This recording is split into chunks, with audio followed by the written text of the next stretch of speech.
So ayan, magandang araw po sa inyong lahat mga pre. So ito na naman po tayo nagbabalik 'no. Bigyan po natin ng reaksyon itong, kabastusan nitong si Sara Duterte 'no. Kasi itong, si Sara Duterte mga pre, hiningan po ito ng mensahe kung, anong Valentine's, greetings niyo kay PBBM, 'di ba? So ang sagot nitong, balasubas na bobong Vice President natin mga pre, sana magkatuluyan daw po si PBBM at Attorney Claire, 'di ba? So tama po bang mensahe 'yon o may tama ka? Oo, tamang-tama si Sara, eh, grabe mga pre 'no, talagang, ibang klase ang, nag-iisang Sara Duterte, may tama na po sa utak, 'di ba? Vice President ka, ganyan yung linyahan mo, ganyan ka magbitaw ng salita, ganyan ka mambaboy, 'di ba? Dapat hindi ka nambababoy, dapat maging professional ka, 'di ba? Hindi dapat nangingibabaw yung galit nyo. Kung may galit ka sa kanya, hindi mo na dapat nilalabas sa social media yun. Kasi hinalal ka ng mga Pilipino, na mga loyalista, Sara Duterte, kasi akala nila magtatrabaho ka ng matino. Akala nila, ikaw, mag-aayos, 'di ba? Hindi eh.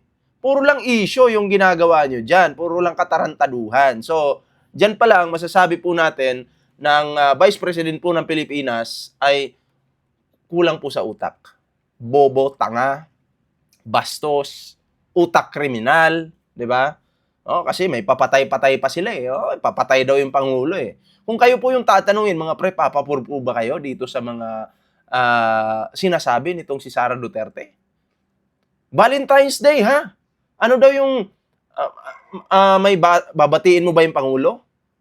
Abay, ang sabi ba naman, sana magkatuluyan sila.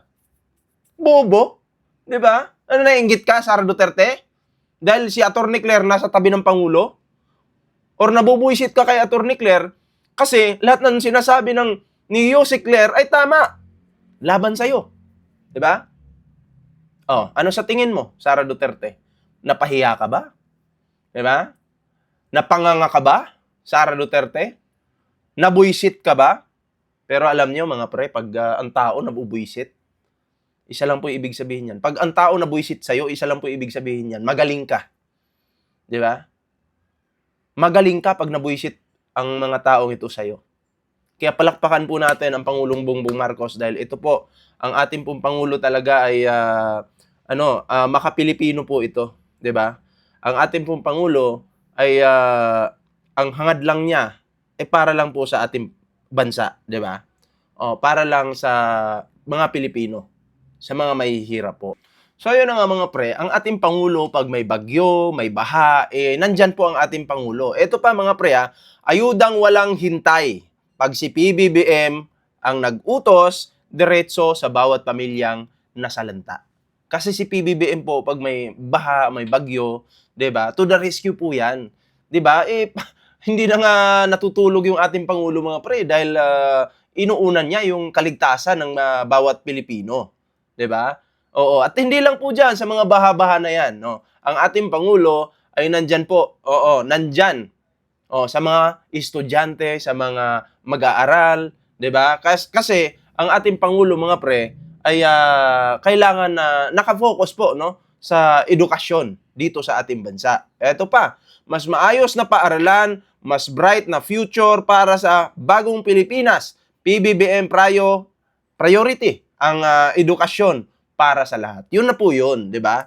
Oo, pag si PBBM po talaga ang naging Pangulo ng Pilipinas, asahan nyo po yung edukasyon natin dito sa ating bansa ay unti-unti po itong aangat. Unti-unti po tayong tataas. At salamat kay Pangulong Bongbong Marcos dahil hindi po ito biro-biro yung kanyang ginagawa. Hindi po ito pakitang tao. Kundi ito, ginagawa niya ito dahil yung kanyang tatay na si Marcos Sr. ginagaya po ng ating mahal na Pangulo. 'Di ba? Oo. At eto pa, PBBM, sinigurado ang tubig para sa siguradong kita. Libo-libong magsasaka panalo sa Mahayag Dam Rehab. Ayun. Isa pa yan. Yung ating mga magsasaka, mga pre, talagang priority po yan ng ating Pangulong Bongbong Marcos, di ba? Kasi syempre, ang pangunahing pagkain po dito sa Pilipinas 'Di ba? Bigas. Yun po yung pangunahing pagkain ng mga Pilipino. Bigas po. Hindi po tayo mabubuhay sa tinapay lang. 'Di ba? Kaya bigas po. Oo. Kaya ang Pangulo natin, hindi lang naman po sa mga magsasaka, nakapokus din po ang ating mahal na Pangulo dito sa dito kay kumbaga sa mga mangingisda natin. 'Di ba? So magaling po ang ating Pangulo, talagang napakasipag po ng ating Pangulong Bongbong Marcos. Kaya hindi ko maintindihan dito kay Inday Sayad Lustay Duterte, bakit niya ito ginagawa? No, na hilain ang ating mahal na Pangulo pababa. Hindi ba siya nahihiya? Hindi ba siya kumbaga napaisip na kung ito ay patuloy niyang gagawin, ito rin ay posibleng ikabagsak niya. 'Di ba? Hindi ka ba nag-iisip, Sara Duterte, sa mga ginagawa mo ngayon? Mag-isip ka naman.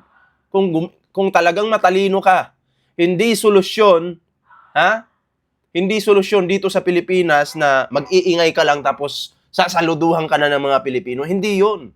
Kung talagang may utak ka, 'di ba? Ang gagawin mo, abay magtrabaho ka. Hindi yung pa-travel-travel ka lang. Tingnan mo po yung ating bansa ngayon. Kahit wala pong Vice President, si PBBM po patuloy na nagtatrabaho. 'Di ba? Si Sara Duterte nasan po?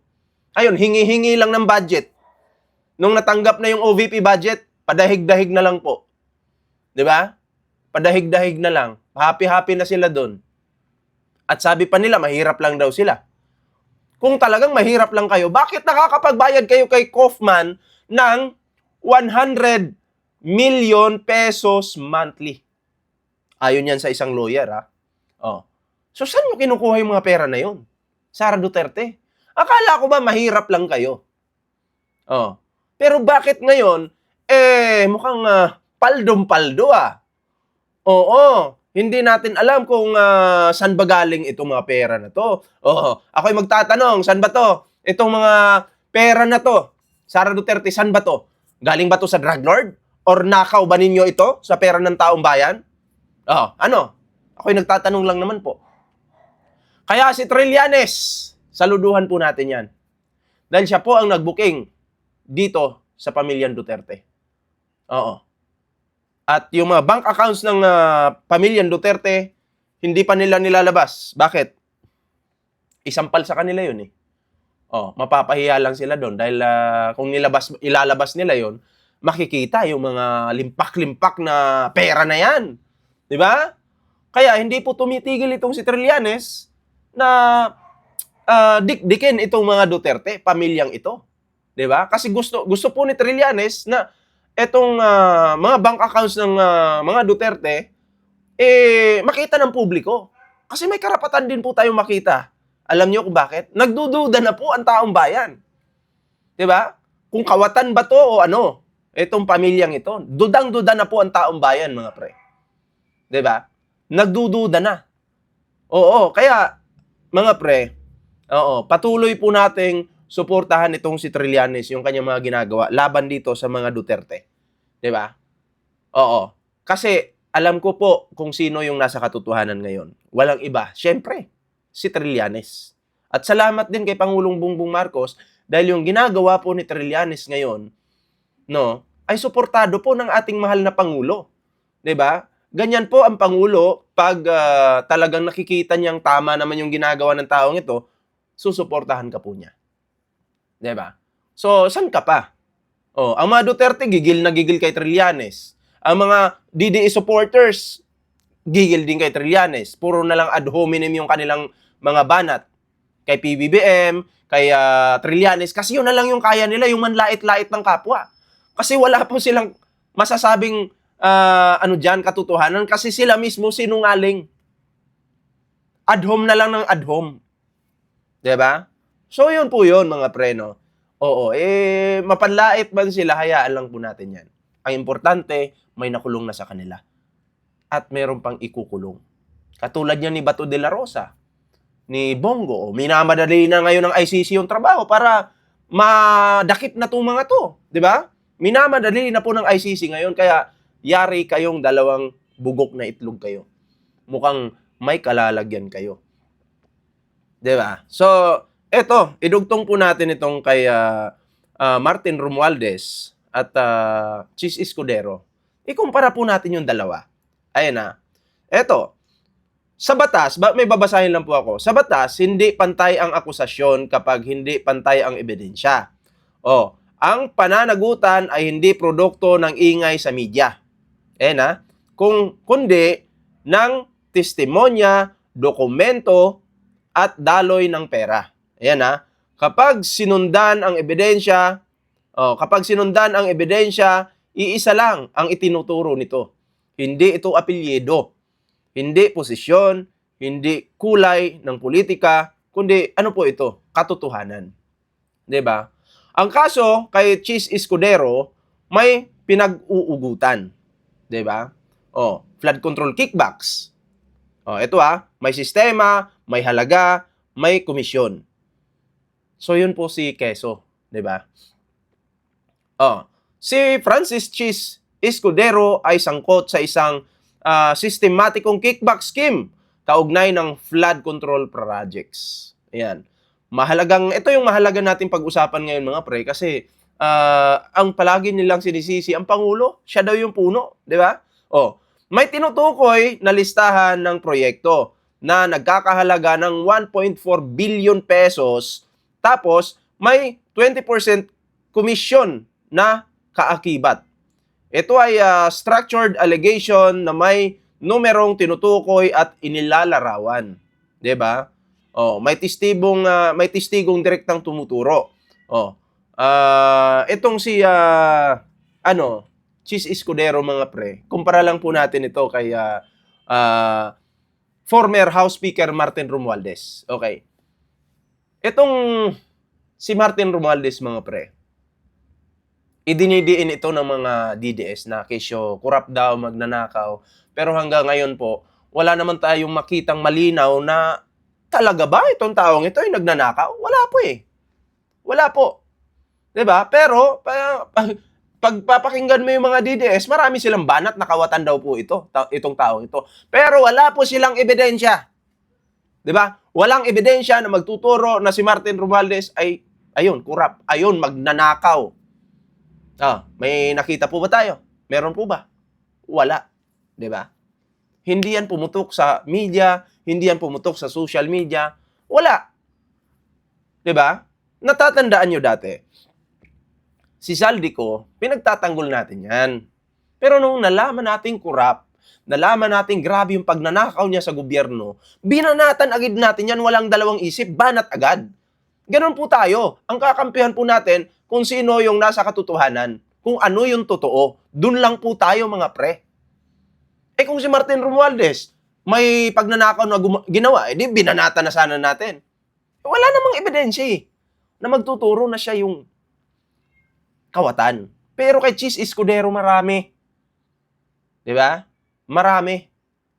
Kaya ako'y mapapatanong na nga lang Chis, yung regalo mo ba sa misis mo na singsing kay Heart? Galing ba yun sa pera ng taong bayan? Tatanong lang po ako. 'Di ba? Wag mo naman po sanang mamasamain yung tanong ni Ballpoint Man. 'Di ba? Kasi ako po mahilig lang po ako magtanong, addict po ako sa pagtatanong, 'di ba? Alam niyo naman po, ang mga vlogger mahilig magtanong. Kaya Chis Escudero, yung pinambili mo niyan, ng mga sing-sing na yan. Pera ba yan ng taong bayan? Nakaw mo ba yan? Tanong ko lang naman po. Hindi naman kita inaakusahan na magnanakaw ka, pero ako'y nagtatanong lang. 'Di ba? Idugtong po natin ito mga pre. Eto may rekomendasyon na kaso kay Chis. May rekomendasyong kaso kay Chis. Walang ebidensya dito naman pagdating kay Martin Romualdez. Yun yung ini-explain ko dito mga pre, no? Sa isang investigasyon, ang mas mabigat kaysa sa pagbanggit ng pangalan ay ang malinaw na rekomendasyon ng legal action. At kapag may pangalan na, tahasang nirekomenda para kasuhan. Hindi na ito politika, ito ay usaping pananagutan. Kumbaga, para sa akin, dapat ang managot po talaga sa ngayon, kasi malinaw po ang ebidensya mga pre, etong si Cheese Escudero. Dapat po, tagtarin na po ito ng kaso. 'Di ba? Akalain mo may komisyon pa. Hindi ka ba naawa, Cheese Escudero, sa mga tao na namamatay sa baha? Habang ikaw, nanonood ka ng balita na may mga inaanod ng baha, 'di ba? Tas ikaw, pa-wine-wine ka lang, painom-inom ka lang ng wine. Habang nakikita mo ang tao na inaanod ng baha. Wala ka bang awa, Cheese Escudero? Ha? Huwag naman masyado makapal yung mukha. 'Di ba? Huwag masyado makapal yung mukha, Cheese. Oo, tingin-tingin din sa paligid mo. Ha? Tingin-tingin din sa paligid mo kung tama pa ba. Oo, yung ginagawa mo. 'Di ba? Pero kung may tama ka na, edi good luck na lang sa'yo. No. So, salamat sa pamumuno ni PBBM. Nagpapasalamat po tayo kasi dahil po sa pamumuno ni PBBM ngayon, ang ating economy ay talagang unti-unti pong nakakabangon. Umuunlad tayo pa unti-unti. Pangit yung biglaan, dapat unti-unti lang kasi marami pong nawala sa atin. Marami pong nawala sa Pilipinas. Kaya dapat dahan-dahan lang. 'Di ba? Hindi nakukuha yan sa pabilisan, hindi nakukuha yan sa madalian. 'Di ba? So yun lang naman yung aking reaction dito mga pre. At maraming salamat sa suporta ninyo sa ating YouTube channel mga pre. Hanggang sa muli, kita-kita po tayo. At yun na, no? Bago po ako magtapos sa ating video ngayon, ayan ha, huwag kalimutang mag-like, share, subscribe para naman po ay maging updated po kayo sa mga uploads natin. So maraming salamat po. May TikTok din po tayo, may Facebook din po tayo. So iisa lang po yung pangalan, Ballpoint Man 2.0. So abangan nyo na lang po yung mga live natin. Pasensya na, wala po akong live nung nakaraang mga araw kasi na-busy po talaga. At bihira lang po ako mag-upload sa aking YouTube ngayon kasi na-busy po ako. So, sana po ay maintindihan dyan. Pero maraming salamat po sa inyong suporta sa ating YouTube channel. Abangan nyo po sa mga susunod nating upload, baka mamaya or mamayang gabi, no? Kita-kits po tayo. Maraming salamat. Ingat po lahat.